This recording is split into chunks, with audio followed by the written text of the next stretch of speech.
New South Wales Liberals are really creating a lot of problems for Prime Minister Scott Morrison at the moment with their internal factional battles that are delaying the pre-selection of candidates for the election. We know the election will be in May. It's only 4 months away, yet some of the crucial seats do not yet have candidates. Let me bring in New South Wales Liberal Senator Hollie Hughes. Hollie, how can this be allowed to happen? It is chaos.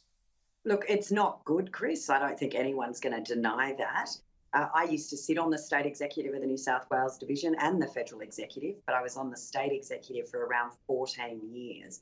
I've never seen an executive function like this.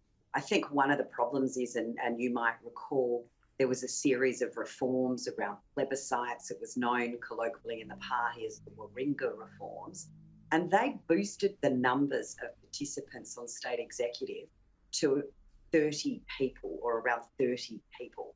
I mean, that is just an unworkable number of competing interests in a boardroom, which is in effect what the state executive is. So I hope the games are coming to an end. Hollie, people's eyes just glaze over when they hear about the internal machinations and this sort of detail, as they should do. The point here is this could cost you government. In order to hold on to government, Scott Morrison needs to win some extra seats in New South Wales to balance inevitable losses in Western Australia and elsewhere. Yet in some of those seats that are narrow Labor seats that you need to win, you have not got a candidate. Those candidates should have been on the ground a year ago, becoming well known in their community, trying to pinch those seats from Labor, and it just can't happen. Now you haven't even got them in there yet.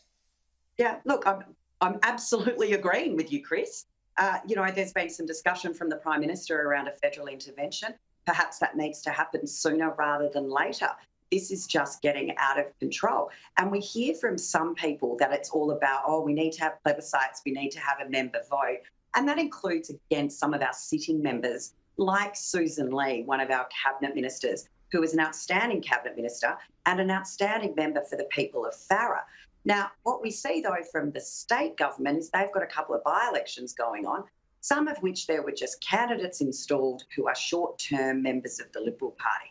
So if it's good for state, it can be good for the feds, and it's time they got on with it. And if it is time for federal intervention, we'll bring it on. Got to sort it out within days. It just can't stand. But apart from anything else, forget about the party.